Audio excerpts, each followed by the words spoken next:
Hello. આજકાલ એક જ વિષય પર લોકોને ચર્ચા કરતા જોવા મળે છે. War has become talk of town. દરેક લોકો યુદ્ધની જ વાતો કરતા હોય છે. મહાકવિ નાનાલાલનું એક કાવ્ય હતું,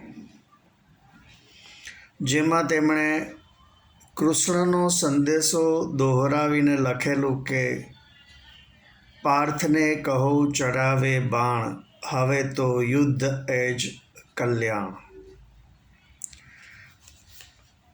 નાનાલાલજી પાર્થે બાણ તો ચલાવ્યા, જેમાં તેના ગુરુ દ્રોણ, દાદા સમાન ભીષ્મ પિતામહ, વડીલો, નાના મોટા ભાઈઓ અને લાખો સૈનિકો, જેમાં કૌરવોની અને કૃષ્ણની બંનેની સેનાઓનો સમાવેશ થાય છે, બધા જ ચીર નિંદ્રામાં પહોંચી ગયા.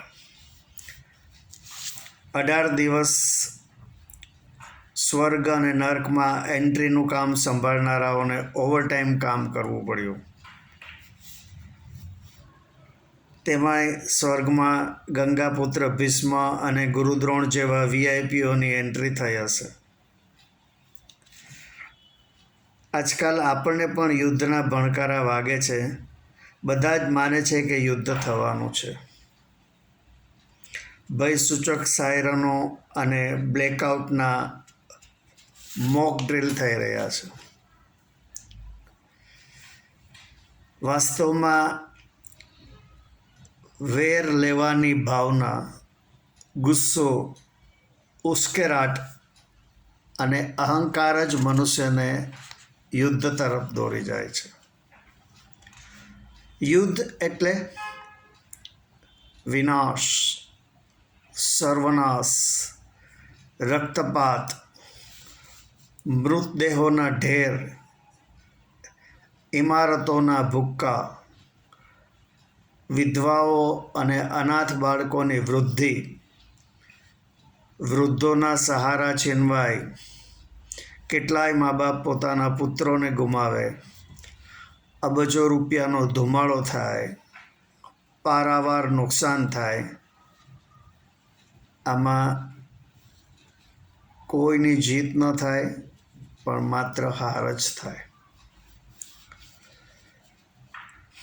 યુદ્ધ એટલે કોઈ થોડા લોકો પરનો ગુસ્સો એક મોટા સમુદાય પર ઉતરે, પથરા ફેંકનારા જતા રહે અને દંડા પડે કોઈ બીજાને. જૂના જમાનાના યુદ્ધમાં માત્ર સૈનિકો જ મરતા, પરંતુ હવે માત્ર સૈનિકો જ નહીં, લાખો નિર્દોષ નાગરિકો, જેમાં સ્ત્રીઓ, બાળકો, વૃદ્ધો વગેરેનો સમાવેશ થાય છે, બધાનો ભોગ લેવાય છે.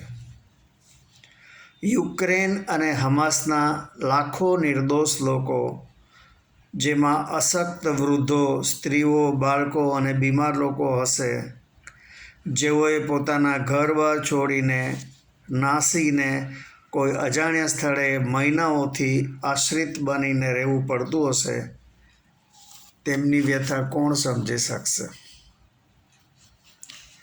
માની લો કે 2-5 વર્ષે યુદ્ધનો અંત આવ્યો, તો પણ બચેલા લોકોની બાકીની જિંદગી શારીરિક, માનસિક અને આર્થિક યાતનાઓમાં જ પૂરી થશે.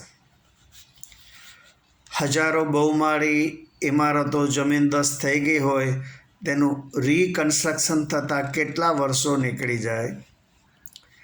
નાશ પામેલા વેપાર ધંધા ફરી કેવી રીતે શરૂ થાય? યુદ્ધમાં પ્રદૂષણનું પ્રમાણ તો ખૂબ જ વધી જાય છે. વૃક્ષો અને ખેતરો નાશ પામે છે.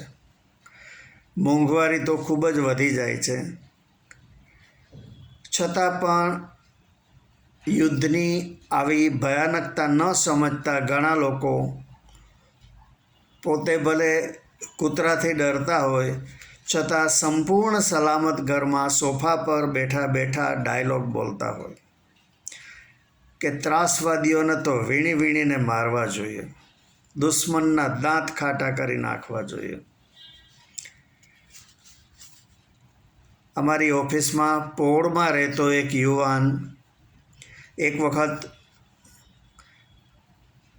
મોટેથી બોલતો હતો કે ભલે જે થાય તે થાય, યુદ્ધ કરવું પડે, પરંતુ ડર્યા વગર દુશ્મનોના દાંત ખાટા કરી નાખવા જોઈએ.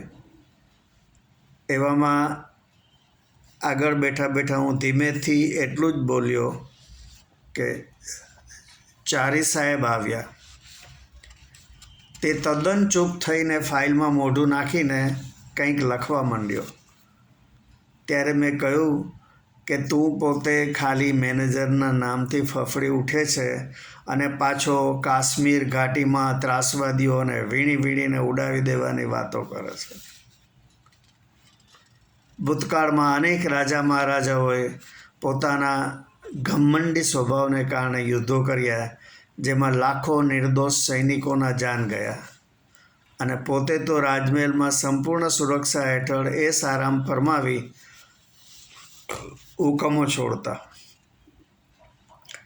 સમ્રાટ અશોકે કાલિંગાના યુદ્ધમાં મોટા પાયે નરસંહાર કરી યુદ્ધની નિરર્થકતા સમજાતા બૌદ્ધ ધર્મનું શરણ સ્વીકારેલું. વિચારો કે જ્યારે ઇઝરાયલ પર હુમલો થયો ત્યારે જ ઇઝરાયલ તે હુમલાને ખાડી હુમલાખોરોને યોગ્ય પદાર્થપાઠ ભણાવી ન શક્યું. જો તેમ થયું હોત તો આજે યુદ્ધના પરિણામે અબજોના દેવામાં ડૂબી ન જાત. પ્રખ્યાત રશિયન લેખક લિયો ટોલ્સ્ટોયની પ્રસિદ્ધ નવલકથા હતી વોર એન્ડ પીસ, એટલે કે યુદ્ધ અને શાંતિ.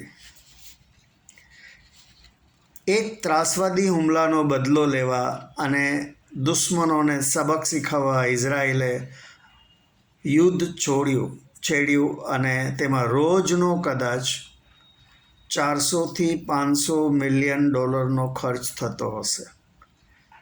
લગભગ 19-20 મહિનાથી ચાલતા આ યુદ્ધમાં અત્યાર સુધીમાં બિલિયન્સ ઓફ ડોલર્સનો ખર્ચ થયો હશે અને પારાવાર દેવું ચડી ગયું હશે.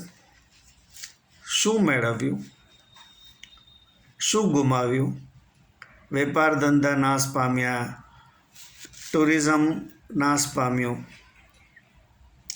રામાયણના યુદ્ધમાં રાવણને મારતા સુધીમાં તો રાવણના ભાઈઓ, પુત્રો, અસંખ્ય દાનવો અને વાનરોનો ભોગ લેવાયો. અત્યારે જગતમાં ચાલી રહેલા બધા જ યુદ્ધો સમગ્ર વિશ્વને કારમી મંદી તરફ દોરી રહ્યા છે, જેના પરિણામો ખૂબ જ ગંભીર હશે. આપને જો મારી આ વાત ગમી હોય તો મારા વિડીયોને લાઈક કરજો, આપના ગ્રુપમાં શેર કરજો અને મારી ચેનલને સબસ્ક્રાઈબ કરજો. આભાર. આવજો.